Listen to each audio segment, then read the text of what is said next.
Assalamualaikum warahmatullahi wabarakatuh.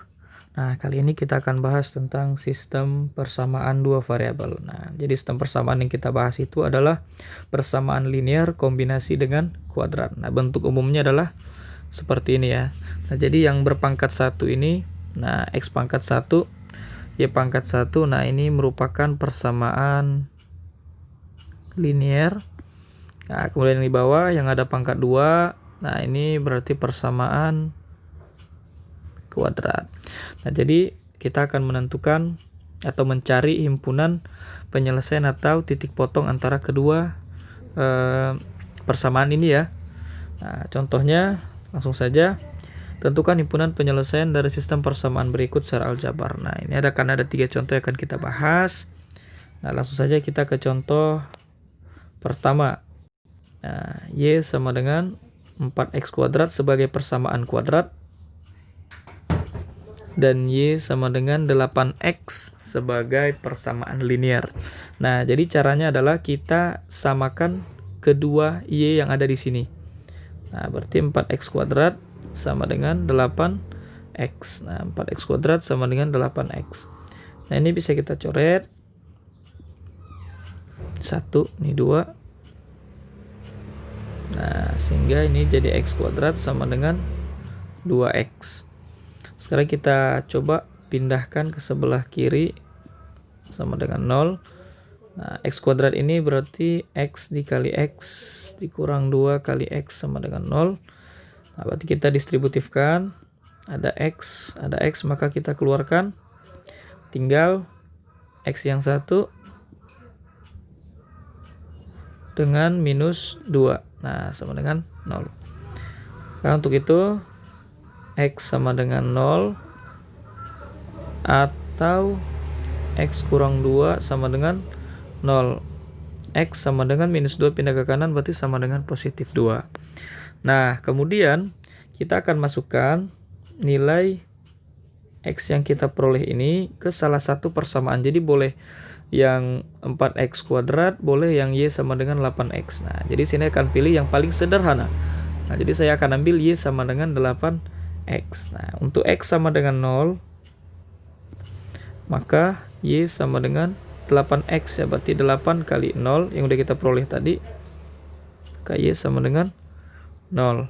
Berarti titiknya adalah, ingat koordinat itu adalah X, Y. Nah, berarti 0, 0. Nah, kemudian yang kedua X yang kita peroleh adalah X sama dengan 2.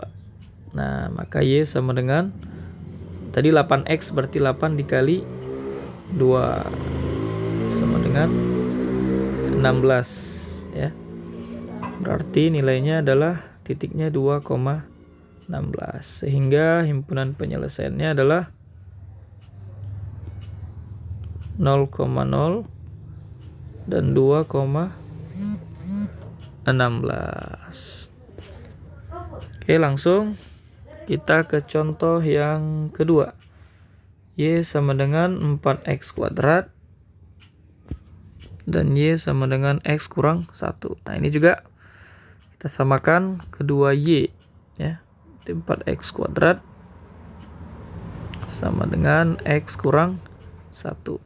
Nah, X kurang 1 kita pindah ke kiri, min X tambah 1 sama dengan 0. Nah, jadi ini sebenarnya kita perlu cek dan recheck kembali tentang materi persamaan kuadrat ya. Nah, jadi di persamaan kuadrat itu kita ada cek diskriminan. Nah, cek diskriminan. Jadi kita perlu hati-hati dengan bentuk persamaan kuadrat karena tidak semua persamaan kuadrat ini bisa ataupun memiliki akar yang real. Jadi guna diskriminan ini adalah untuk menentukan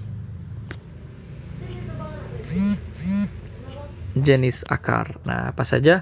Nah, saya ulas kembali. Jika diskriminan itu besar sama dengan 0, nah maka dia punya 2 akar real ya. Nah, jadi ini dibagi 2 lagi ya. Jadi besar sama dengan 0 ini kan kombinasi antara besar dan sama. Jadi kalau misalnya D hanya besar 0 tanpa ada sama dengan, berarti 2 akar real yang diperoleh itu adalah berbeda. Nah, dua akar real yang berbeda. Nah, jika diskriminan sama dengan 0, maka dua akar yang diperoleh itu adalah dua akar kembar. Nah, kemudian jika diskriminannya kecil 0, maka dia pasti, atau negatif ya, kecil 0 berarti negatif dua akar imajiner. Nah, bagaimana akar imajiner itu? Akar imajiner contohnya adalah yang di dalam akar itu dia negatif. Nah, misalnya akar negatif 4, akar negatif 10, nah, dan lain-lain. Nah, karena ini tidak bisa kita definisikan ya. Akar minus 4 ini tidak bisa, karena sebenarnya seharusnya yang berada dalam akar itu adalah bilangan yang positif gitu. Nah, lalu apa rumus diskriminan? Rumus diskriminan itu adalah B kuadrat dikurang 4 AC. Nah, lalu kalau misalnya kalian bingung, saya akan ingatkan kembali siapa A, B, dan C. Nah, jadi maksud A, B, dan C ini di sini adalah A itu adalah koefisien X kuadrat. Nah, jadi ini bentuk umum persamaan kuadrat ya. Nah, bentuk persamaan kuadrat. Jadi A itu adalah koefisien dari X kuadrat, B itu koefisien X, C itu adalah konstantanya sendiri. Nah, jadi contohnya misalnya seperti di soal kita, itu 4X kuadrat kurang X tambah 1 sama dengan 0. Jadi otomatis nilai A di sini, A itu tadi adalah koefisien X kuadrat ya, berarti si A-nya adalah 4. B itu koefisien X, berarti jika di sini tidak ada angka berarti kita anggap 1. Nah, berarti B itu sama dengan, tadi A sama dengan 4, B sama dengan min 1, dan C sama dengan positif 1 atau konstantanya. Sekarang kita akan cek diskriminan. Berarti tadi B kuadrat dikurang 4AC. Nah, B kuadrat min 1 kuadrat dikurang 4 kali A. 4 C-nya 1.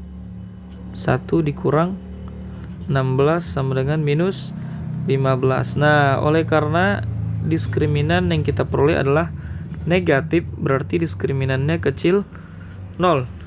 Maka masuk ke kasus atau kondisi dua akar imajiner, berarti persamaan ini memiliki dua akar imajiner. Nah, dengan kata lain, imajiner ini berarti tidak ada himpunan penyelesaian.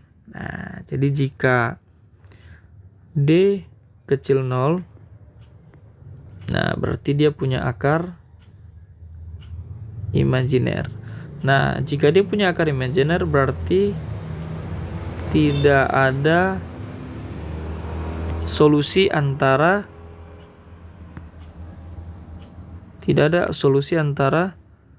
kedua sistem pertidaksamaan ya. Nah, karena sebenarnya kedua sistem ini berarti tidak berjumpa di satu titik. Nah, makanya mereka menghasilkan akar imajiner. Nah, sementara yang bagian pertama mereka berpotongan di dua titik yang berbeda. Makanya kita peroleh nilai X di dua titik ya. Nah, yaitu di 0,0 dan 2,16 tadi. Sementara di sini karena imajiner, maka tidak ada solusi untuk kedua pertidaksamaan. Maka himpunan penyelesaiannya kita anggap merupakan himpunan kosong ya. Nah, sekarang kita masuk ke contoh yang ketiga.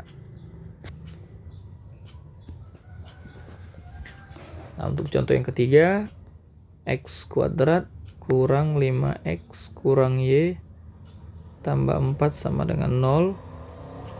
Nah, dan X kurang 4Y sama dengan 1.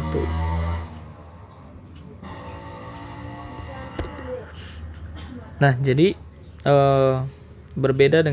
agak sedikit berbeda dengan dua soal sebelumnya. Nah, ini berarti kita harus mengubah bentuk salah satu bentuknya dulu. Jadi kita akan ubah bentuk yang linear dulu ya. Nah, kita akan ubah bentuk yang linear, yaitu kita ubah menjadi X sama dengan 1 ditambah 4Y. Nah, karena min 4Y kita pindah ke kanan jadi positif. Nah, atau sama juga dengan 4Y ditambah 1. Nah, jadi kita pisahkan dulu ke dalam satu variabel, baik itu variabel X atau Y. Nah, tapi cuma di sini yang paling mudah adalah mengambil variabel X. Nah, kalau kita ambil variabel Y, nah itu nanti akan berbentuk pecahan. Nah, jadi kita ambil saja variabel X sama dengan 4Y tambah 1. Nah, kemudian nilai yang kita peroleh ini kita substitusi ke dalam bentuk ke dalam persamaan kuadrat. Nah, jadi kita menggunakan metode substitusi.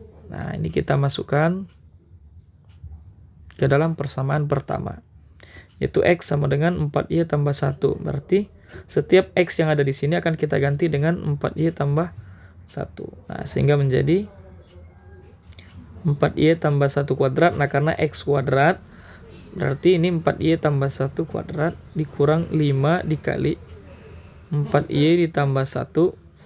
Nah, dikurang Y tambah 4 sama dengan 0. Kemudian ini kita jabarkan, kita pangkat 2 kan. Berarti 4Y pangkat 2.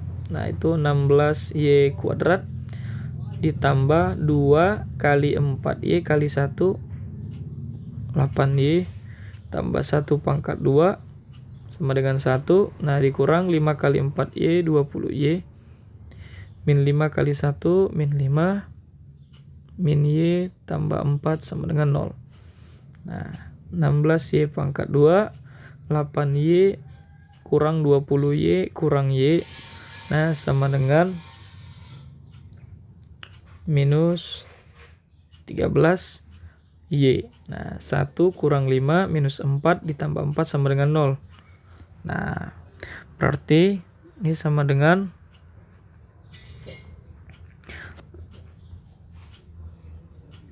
dia sama-sama punya Y. Ini 16Y kuadrat berarti Y kali Y dikurang 13 kali Y sama dengan 0. Nah, sama-sama punya Y berarti Y dikali 16Y dikurang 13. Nah, jadi Y-nya keluar. Jadi tinggal 16Y dikurang 13 sama dengan 0. Nah, sehingga sini kita ambil untuk Y yang tunggal di sini, Y sama dengan 0 atau 16Y kurang 13 sama dengan 0. 16Y sama dengan 13, Y sama dengan 13 per 16. Nah, jadi kita peroleh dua nilai Y. Jadi sebenarnya nggak ada masalah mau kita peroleh nilai Y terlebih dahulu atau nilai X terlebih dahulu. Nah, kemudian kita akan buat. Nah, untuk Y sama dengan 0, maka tadi nilai X adalah 4Y ditambah 1 ya. Jadi ini yang paling gampang. Jadi sebenarnya bisa dimasukkan ke persamaan kuadratnya, boleh persamaan linearnya. Tapi saya akan pilih persamaan linear karena lebih sederhana. X sama dengan 4 dikali, nah Y sama dengan 0 tambah 1. 4 kali 0. 0 tambah 1 sama dengan 1. Nah, berarti titiknya adalah, ingat titiknya itu adalah X, Y, berarti 1, 0. Nah, kemudian untuk nilai Y yang kedua itu adalah Y sama dengan 13 per 16. Maka nilai X 4 Y tambah 1. Nah, 4 kali 13 per 16 ditambah 1. Nah, sama dengan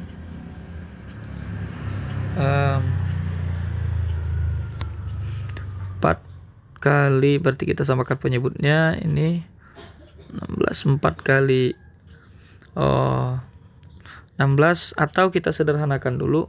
Ini masih bisa disederhanakan ya. Nah, ini 4 dengan 16 berarti 4 jadi 13 per 4 tambah 1. Nah, sama dengan 4 dikali 1 berarti sama dengan dikali silang aja langsung. 13 ditambah 4 kali 1 sama dengan 4 per 4 sama dengan 17 per 4. Nah, sehingga titiknya adalah 17 per 4, 13 per 16. Sehingga himpunan penyelesaiannya adalah 1,0 dan 17 per 4, 13 per 16. Jadi titik potongnya berada di dua titik yang berbeda. Nah, jadi saya gambarkan sedikit. Maksud dari titik potong ini adalah, nah jika ada misalnya dua kurva. Nah tadi kalau kurva kuadrat berarti dia kurva lengkung. Nah, misalkan saja seperti ini. Kemudian ada tadi kurva linear atau persamaan linear, dia merupakan garis lurus. Nah, jadi kondisi untuk contoh yang ini tadi, yang A sama C. Nah, jadi yang A itu 0,0, 2,16. Yang C itu, ini ada dua titik juga. 1,0 dan ini. Itu maksudnya adalah ada dua titik perpotongan antara kedua kurva. Nah, disinilah titik yang kita cari solusinya di bagian A dan bagian C. Ini adalah gambaran kurva dari kedua soal tersebut ya. Jadi maksudnya nilai yang kita peroleh itu adalah nilai pertemuan antara kedua kurva ini. Sementara untuk bagian B, nah itu bisa saja modelnya seperti ini. Ya, jadi mereka tidak ada pertemuan, tidak ada solusi ya. Nah, pada saat seperti inilah diskriminan tadi kecil daripada 0. Nah, oke. Baik, mungkin cukup sekian yang dapat saya jelaskan pada video kali ini. Semoga bermanfaat untuk kalian semua. Terima kasih. Assalamualaikum warahmatullahi wabarakatuh.